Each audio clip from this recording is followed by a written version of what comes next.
আসসালামু আলাইকুম আ রহমতুল্লাহি আবরাকাত। সুধী দর্শক,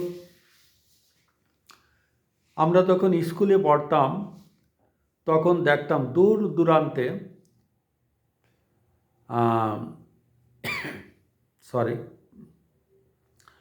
দূর দূরান্তে হয়তো গ্রামে, এই দূর দূরান্ত বলতে 4-5 কিলোমিটার 10 কিলোমিটার হয়, যাত্রা বলা হতো। এই রাতের বেলা আমরা সেই যাত্রা দেখতে যেতাম। এই যাত্রাটা সিস্টেম কি গ্রাম দেশে দেখে, সারা রাত দেখায় যাত্রা। তারপরে সকালে বাড়ি আসতাম, আর সকালে বাড়ি আসলে আব্বা দিত দৌড়ানি আর দৌড় দিয়ে চলে যেতাম ওই মামার বাড়ি বা খালার বাড়ি, এক জায়গায় চলে যাইতাম। যে ভাত টাত খাইয়ে তারা টের পাইতো, বলতো যে কী অন্যায় করেছিস। পরে বলতাম যাত্রা দেখতে গেছিলাম। একটা মজাই ছিল আলাদা, মজাই ছিল আলাদা। আবার কোথাও কোথাও জারি গান হইতো, এই জারি গান দেখতে সারা রাত জারি গান দেখতাম। সকালবেলা আসতাম ফজরের নামাজের পরে, ফজরের নামাজের আজান দিলে জারি গান বন্ধ হয়ে যেত। মুরব্বীদের বলা ছিল এ আজান পর্যন্ত। তারপরে আবার মাঝে মধ্যে গল্পের আসর বসত, মানে গল্প বলার, সেটাও কি এরাও এক ধরনের লোকজন ওইটা করত, বলতো। আবার কাওয়ালি গান দেখতাম। কাওয়ালি গানগুলো সাধারণত হিন্দু সম্প্রদায়ের ভিতরে ওটাতে কীর্তন গান, হিন্দুদের কীর্তন গান, আবার মুসলমানদের কাওয়ালি গান, এটা হতো। সেই দিনগুলো কোথায় গেল? আজকে শুনতাম অমুক জায়গা যাত্রা, তমুক জায়গা এই জারি গান, আরেক জায়গা এই কীর্তন গান, আরেক জায়গা আপনার এই কাওয়ালি গান, কোনোটাই নাই। সে একটা উৎসব আকারে। আমি সন্ধ্যাবেলা হলে বন্ধুবান্ধব এসে বলতো কিরে চল যাই দেখি।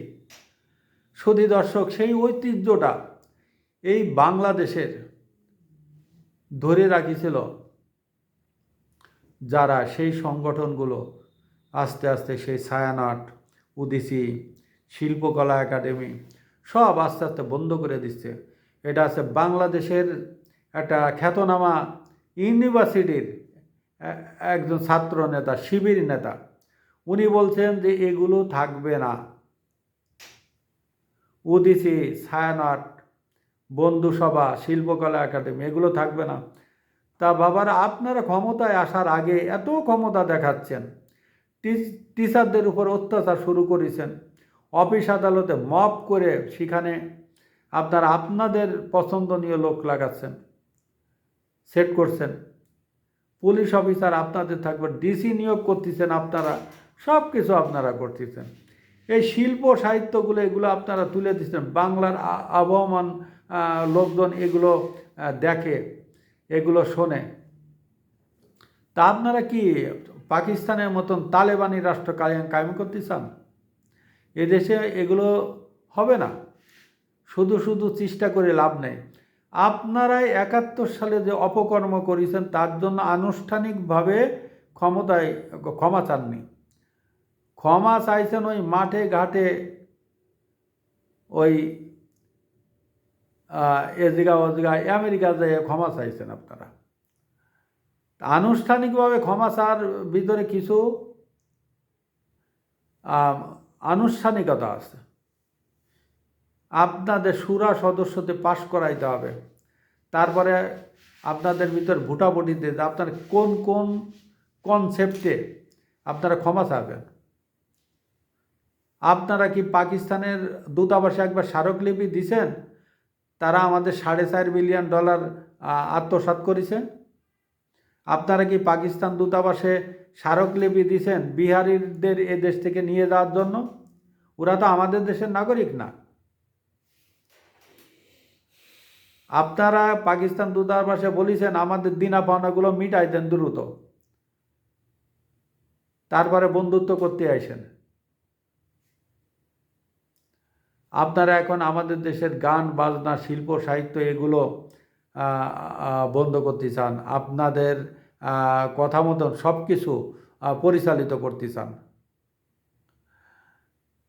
তাই এই দেশের মানুষ এখনো 80% মানুষ, 80%-এর উপরে মানুষ এদেশের মুক্ত মারা মানুষ, যারা অনেকে ইসলামী শিক্ষা গ্রহণ করলেও তারা মুক্ত মানা। এ দেশে মুক্তিযুদ্ধ, জাতীয় পতাকা, জাতীয় সঙ্গীতকে তারা ধারণ করে। আপনারা অযথা চেষ্টা করবেন না, এদেশে মানুষ এগুলো গ্রহণ করবে না। 71 সালের জন্য আপনাদের বিচার হয়েছে, তাহলে এই দেশের মানুষ ক্ষিপ্ত হয়ে গেলে 24-এর জন্য আপনাদের বিচার করবে। 24 আর 25-এ যা করছেন আপনারা, আপনাদের মন মতন আইন করছেন, এগুলো মানবে না দেশের লোক। আপনারা যাত্রা, নাটক, ছবি, লালন চর্চা এগুলো বন্ধ করে দিবেন, সিনেমা বন্ধ করে দিবেন। আপনাদের জন্য এখন শুটিং করতে পারছে না কেউ। নাটকের শিল্পীরা চুরি করে চোরের মতন যায়, আর টুপিওয়ালা লোকদের দেখলে দোলান দিয়ে আরেক দিক দিয়ে চলে যায়, শুটিং বন্ধ করে।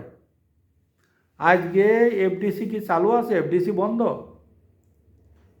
যতটুকু না হইলেই নয় ততটুকু হচ্ছে।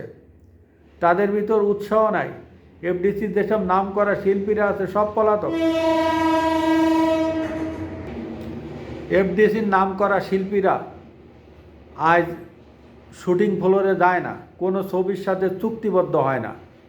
তারা সবসময় ভয়ে ভয়ে থাকে, আতঙ্কে থাকে, এই কোন সময় মব আমাদের হামলা করবে। অনেক কিছুই শোনা যায়। এবং আজ সিনেমা জগতে কোনো নায়িকারা, কোনো নায়ক নাম লেখাতে ভয় পাচ্ছে। আপনারা 100-র উপরে এদেশে মাজার ভাঙ্গিছেন, এতকাল হয়নি। কারণ ইউনিসেফ দেশটা চালাইলেও মূলত আপনারাই দেশটা চালাচ্ছেন, জামাত ইসলামী এই দেশটা চালাচ্ছেন। কারণ আপনারা কোনো খারাপ পদক্ষেপ নিলে ইউনিসেফ যখন চুপ থাকে তখন আমরা ধরে নিব, এই দেশের আপামর জনগণ ধরে নিবে যে দেশটা আপনারাই চালাচ্ছেন।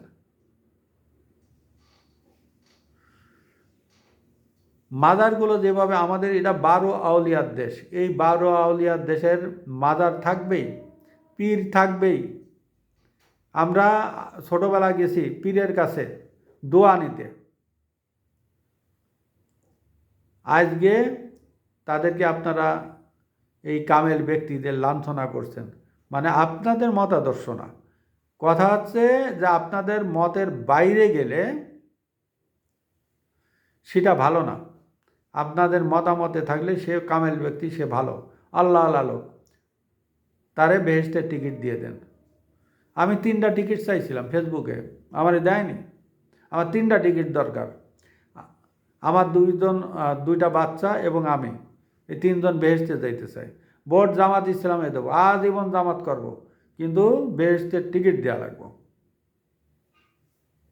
আসসালামু আলাইকুম ওয়া রাহমাতুল্লাহি ওয়া বারাকাতুহু।